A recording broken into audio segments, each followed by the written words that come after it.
Wa minal laili, firman Allah, wa minal laili fatahajjad bihi nafilatan lak.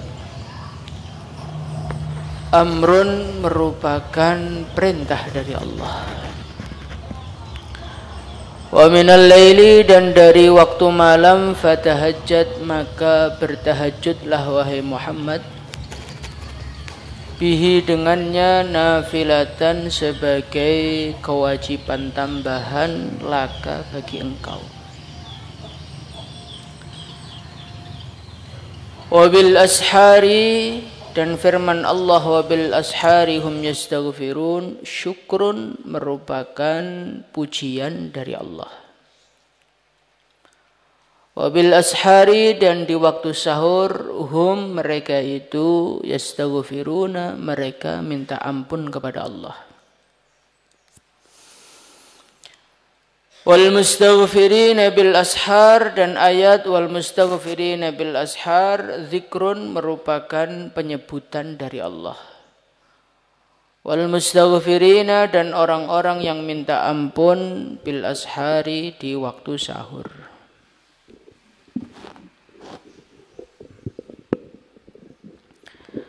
Jadi Al-Imam Al-Ghazali rahimahullahu taala, di sini beliau masih bercerita mengenai pentingnya amal. Orang itu tidak cukup hanya bermodalkan ilmu saja, tapi bagaimana ilmu itu harus diamalkan. Maka beliau mendatangkan dalil-dalil dari firman-Nya Allah, yang mana kesimpulan dari dalil-dalil ini adalah Allah Subhanahu wa taala memerintahkan untuk amal, dan Allah memuji orang amal, dan Allah menyebut-nyebut orang-orang yang beramal. Yang pertama kali beliau mendatangkan ayat wa minal laili fatahajjad bihi nafilatan laka asa ay yab'atsaka rabbuka maqaman mahmuda. Wahai Muhammad, kalau waktu malam maka tahajudlah. Nafilatan laka, sebagai kewajiban tambahan untuk engkau. Jadi sholat tahajud ini khusus untuk Rasulullah sallallahu alaihi wasallam, ini diwajibkan oleh Allah Subhanahu wa taala. Imam Ghazali mengatakan amrun, ayat ini merupakan perintah. Salat tahajud itu ilmu atau amal? Amal. Berarti di sini Allah memerintahkan baginda Nabi untuk amal. Jadi amal itu adalah sesuatu yang diperintahkan oleh Allah. Termasuk amal yang diperintahkan oleh Allah adalah sholat tahajud.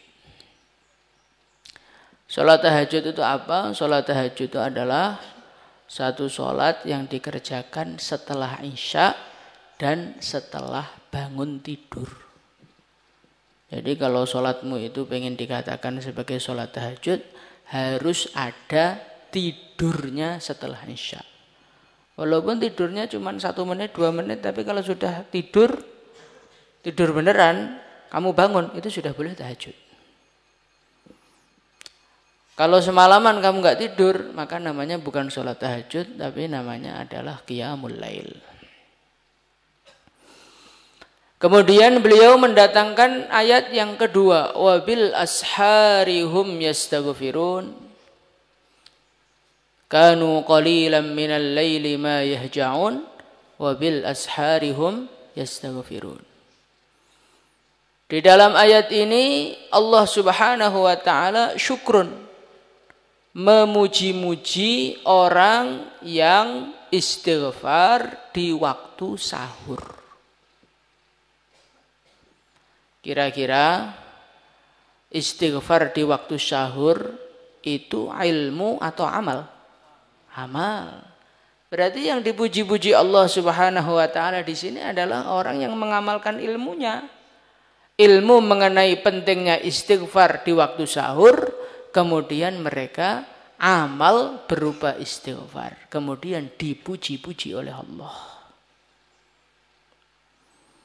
Kemudian beliau mendatangkan ayat yang ketiga, wal mustaghfirina bil ashar, dan orang-orang yang beristighfar di waktu sahur.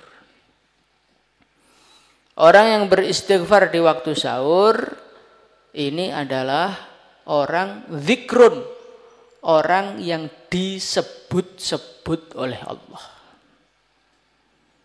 Yang disebut-sebut oleh Allah Subhanahu wa taala adalah orang istighfar di waktu sahur. Orang istighfar di waktu sahur itu amal atau ilmu? Amal. Zikrun. Yang disebut-sebut oleh Allah Subhanahu wa taala adalah orang yang beramal. Maka dari 3 ayat tadi kesimpulannya apa? Kesimpulannya orang itu tidak cukup punya ilmu saja. Tidak cukup tahu fadilahnya sholat tahajud. Tidak cukup tahu fadilahnya istighfar di waktu sahur. Tapi bagaimana ilmu mengenai sholat tahajud diamalkan. Ilmu mengenai istighfar di waktu sahur diamalkan. Sehingga kita menjadi orang-orang yang dipuji oleh Allah dan disebut-sebut oleh Allah. Nah, orang itu kok sampai disebut oleh Allah, ini merupakan satu penghargaan dari Allah yang terbesar untuk hambanya. Allah Subhanahu wa taala berfirman dalam ayat Al-Qur'an, "Wala dzikrullahi akbar." Wala dzikrullahi akbar. Zikirnya Allah, maksudnya penyebutannya Allah kepada hambanya, itu akbar adalah suatu perkara paling besar. Jadi hamba kok sampai disebut oleh Allah, tentu yang disebut kebaikannya. Sebagaimana wal mustaghfirina bil ashar kanu qalilan minal laili ma yahjaun. Nah, ini sebutan-sebutan Allah kepada amalan-amalan hambanya. Kok kamu amalanmu disebut oleh Allah? Enggak ada ceritanya orang yang disebut kebaikannya oleh Allah kemudian celaka, itu enggak ada. Maka kalau kita ini pengen selamat, amalan-amalan ini kita wujudkan dalam kehidupan kita sehingga kita menjadi orang-orang yang disebut amalannya oleh Allah. Insyaallah. Thalathatu aswatin, ada qala alaihi salatu wassalam, thalathatu aswatin, ada 3 suara. Yuhibbuhallahu ta'ala, yang Allah Subhanahu wa ta'ala mencintainya. Yang pertama, sautud diki, suara ayam. Jadi termasuk suara yang dicintai Allah itu suara ayam. Kenapa suara ayam kok dicintai oleh Allah? Ya wallahu alam. Ini mesti ada satu keistimewaan khusus yang dimiliki oleh ayam sehingga suara ayam dicintai oleh Allah. Ada sebagian ulama mengatakan suara ayam itu dicintai oleh Allah karena kokoknya ayam itu membangunkan orang-orang tidur, akhirnya mereka tahajud di waktu malam. Jadi istilahnya karkon sekarang itu ayamnya dakwah. Wa sautul ladzi yaqra'ul Qur'an, dan suaranya orang-orang yang membaca Al-Qur'an. Jadi suaranya orang baca Al-Qur'an itu termasuk suara yang dicintai oleh Allah. Wa sautul mustaghfirina bil ashar, dan suaranya orang-orang yang istighfar di waktu sahur. Jadi ini 3-3-nya ini amalan semua. Suara ayam ya amalannya ayam, suara baca Quran amalannya manusia, suara istighfar juga amalannya manusia. Maka bagaimana kita perbanyak baca Al-Quran dan kita banyak istighfar di waktu sahur. InsyaAllah ya. Kenapa kok istighfar di waktu sahur ini menjadi spesial? Bukankah Allah Subhanahu wa ta'ala itu maha pengampun kapan saja? Betul. Tapi apa hikmahnya? Kok orang yang istighfar di waktu sahur ini dipuji-puji oleh Allah? Karena kata para ulama diantaranya karena orang yang istighfar di waktu sahur, di waktu malam. Itu kebanyakan otaknya ini masih bersih. Sehingga dia itu bisa lebih tawajuh istighfarnya. Dibandingkan orang yang istighfar di siang hari. Istighfar di sore hari. Biasanya orang itu kalau siangan sudah ngurusi pekerjaannya, ngurusi anaknya, ngurusi istrinya, ngurusi bisnisnya. Sehingga umpamanya istighfar itu istighfarnya campur ingat uang. Istighfarnya campur ingat masalah. Istighfarnya campur ingat-ingat perkara dunia. Nah kalau orang bangun tidur tuh otaknya belum berpikir macam-macam. Sehingga ketika dia itu istighfar kepada Allah Subhanahu wa taala, istighfarnya menjadi lebih tawajuh, hatinya lebih menghadap kepada Allah, akhirnya nilainya menjadi lebih tinggi.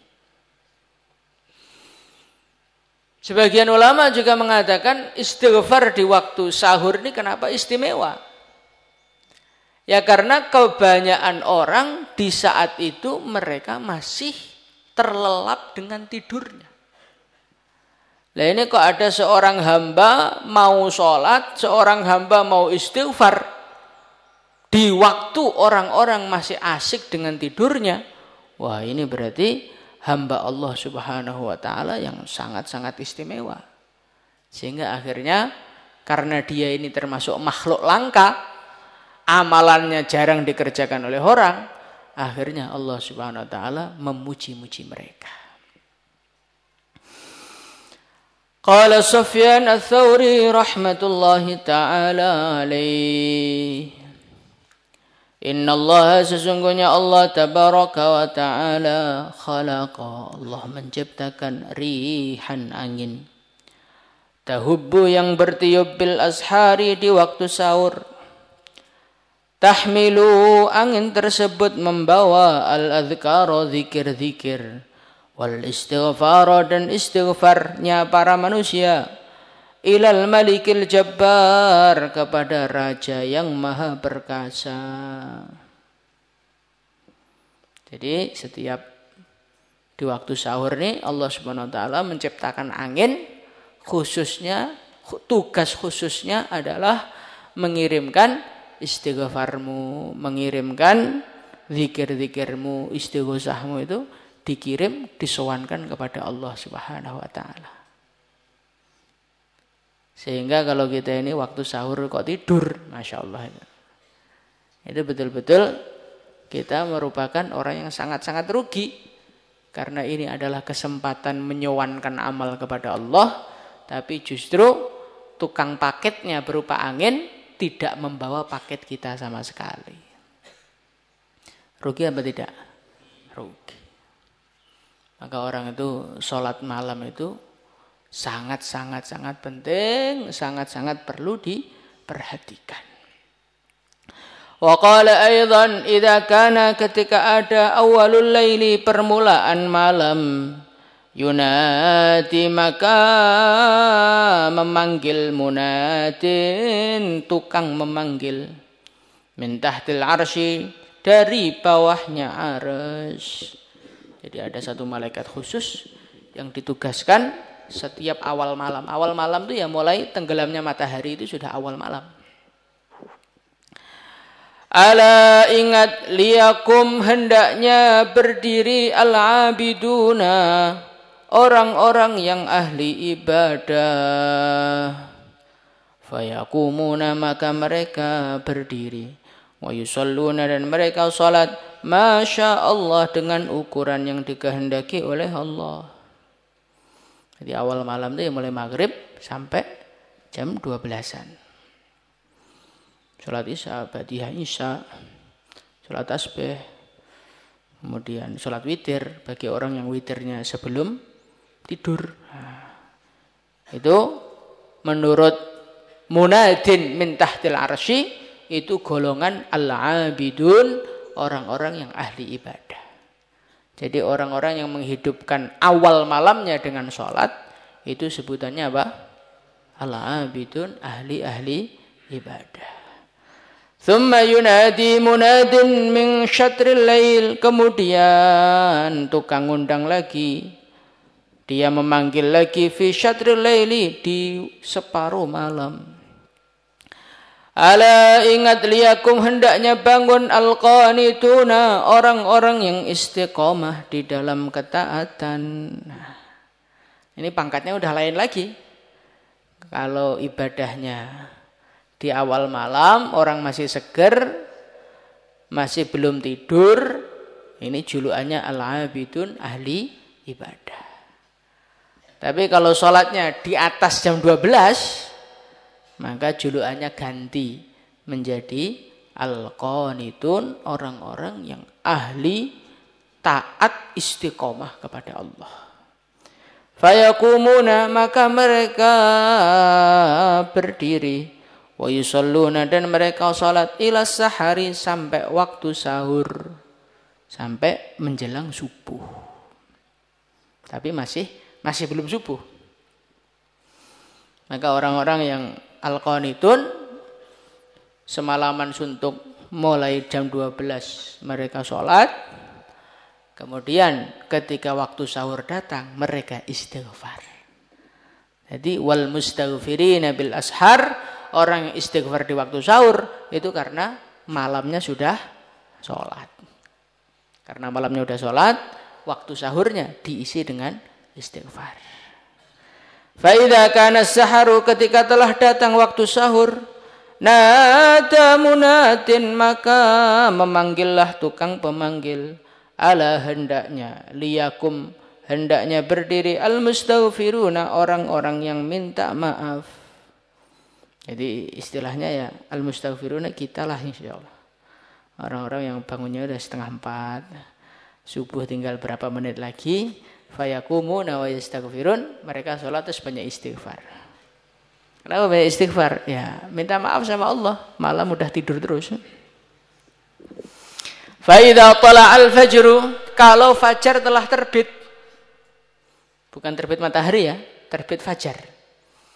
Nada munadin, maka memanggillah tukang pemanggil. Ala,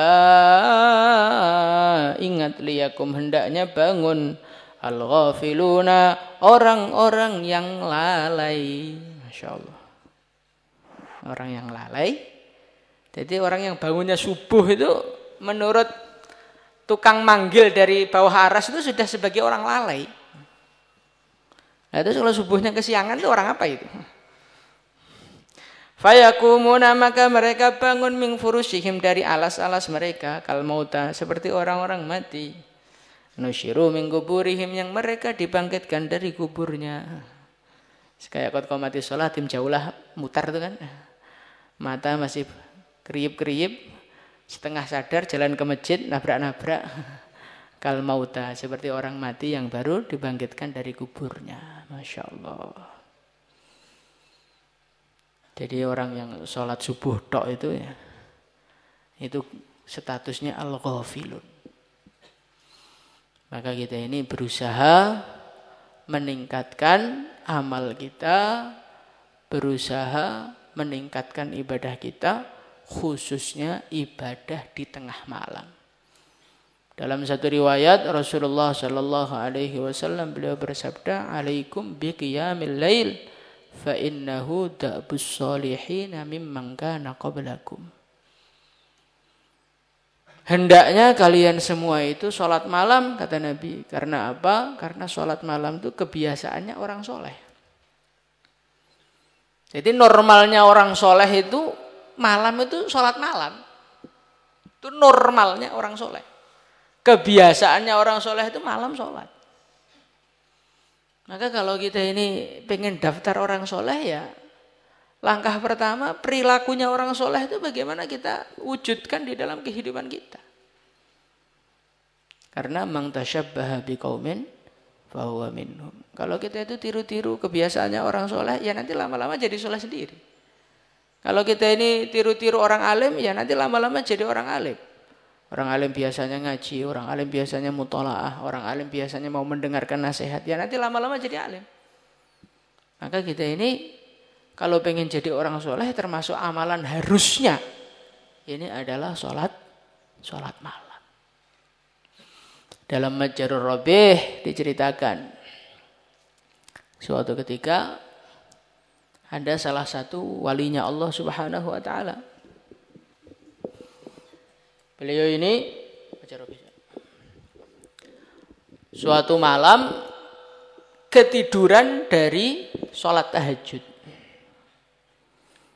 Ya kalau wali itu ketidurannya ya karena saking sibuknya, saking banyaknya dakwah, banyaknya ngaji, nggak kayak kita. Kalau kita ketidurannya karena kebanyakan maksiat. Maka ketika beliau itu ketiduran di tempat ibadahnya, tiba-tiba dari tempat ibadahnya itu keluar wanita-wanita yang sangat-sangat cantik. Di antara wanita-wanita yang sangat-sangat cantik tadi, ada wanita yang sangat-sangat jelek. Maka wali tadi itu bilang, ngapain kamu itu ikut-ikutan golongan wanita cantik, wahai wanita buruk rupa. Jadi wanita jelek itu enggak dimimpi, enggak dinyatain, memang kasihan. Maka wanita yang jelek tadi bilang, kamu tuh jangan nyaci saya. Yang cantik-cantik itu adalah malam-malammu yang kamu isi dengan sholat malam. Sedangkan saya yang jelek ini adalah malammu hari ini yang enggak tahajud.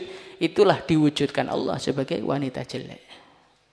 Lah Anda enggak tahajud sudah berapa tahun? Kolektor mbah-mbah berarti. Maka dari itu kita ini bagaimana istiqomahkan sholat tahajud. Insyaallah. Nah, orang tuh kalau istiqomah tahajud nanti kok ketiduran, yang membangunkan nanti bidadari. Nah, sebagaimana Sayyidina Malik bin Dinar. Suatu ketika beliau ini ketiduran. Jadi kalau wali ketidurannya diceritakan, itu berarti saking jarangnya. Kalau antum kan ketidurannya nggak diceritakan, karena apa? Tiap malam ketiduran gitu. Maka beliau bercerita, suatu hari saya ketiduran akhirnya nggak sholat malam. Tiba-tiba di malam hari itu ada satu bidadari datang kepada dia. Faidha fil manami bijariyatin ka ahsani ma yakun. Datanglah seorang wanita yang begitu cantik, belum pernah kulihat sebelumnya. Bi ahsani ma yakun. Bidadari itu emang luar biasa. Jadi jangan kamu bayangkan bidadari kayak wanita dunia, nggak ada apa-apanya itu. Diceritakan seorang wali mimpi ketemu bidadari. Maka bangun tidur, dengar suaranya manusia, langsung muntah. Saya saking bagusnya, baru suaranya loh, belum orangnya ini. Itu setiap dengar suara manusia dunia langsung muntah. Perasaan beliau saking jeleknya. 40 hari kemudian baru bisa mendengarkan suaranya manusia normal. Maka bidadari tadi mengatakan kepada dia, a'alhadkal ladzaidu wal amani 'anil bidil awanisi fil jinani ta'ishu mukhalladan la mauta fiha wa talhu fil jinani ma'al hisani tanabbah min manamika inna khaira minan naumit tahajjud bil qur'ani. Wahai Malik bin Dinar, apakah kelezatan-kelezatan dunia menjadikan kamu lupa dari bidadari-bidadari surga? Bidadari-bidadari yang engkau akan hidup dengan mereka mukhallada selama-lamanya, la mauta fiha, yang enggak ada matinya. Wa talhu bil jinani ma'al hisani, kamu nanti di surga dengan bidadari bisa main-main sepuas kamu. Masa gara-gara kenikmatan dunia kamu lupa dengan kami, katanya. Tanabbah, bangunlah min manamika, dari tidurmu. Inna khaira minan naumit tahajjud bil Qur'ani, daripada kamu tidur lebih baik kamu tahajud dengan baca Quran. Jadi orang itu kalau ahli tahajud kok ketiduran, yang bangunkan bidadari. Tapi kalau nggak pernah tahajud, yang membangunkan sinar matahari. Maka kita ini belajar menjadi orang-orang ahli sholat tahajud, insya Allah ya. Dan sholat tahajud itu sebetulnya mudah kalau antum itu bisa menata tidurnya. Makanya kayak santri selesai program jam berapa? Jam 10 itu langsung gelar alas, langsung tidur. Gak usah mampir ngopi dulu, nongkrong dulu, gak usah ke tarbiyah dulu, langsung tidur. Nah, itu nanti insya Allah jam 3 itu belum ada yang bangunkan, itu sudah bangun sendiri, sudah cukup istirahat. Nah, permasalahan kita ini, kita menyia-nyiakan waktu kita untuk perkara-perkara yang nggak penting, pengen ngobrol dulu, pengen ini dulu, akhirnya jam 12, jam 1 baru tidur. Akhirnya apa? Istighosah ya, langsung tiarap, tidak ada meleknya, kemudian qomat subuh tanpa wudhu sholat. Masya Allah, umat Islam akhir zaman. Maka bagaimana kita belajar jadi ahli tahajud, insya Allah ya. Salatullah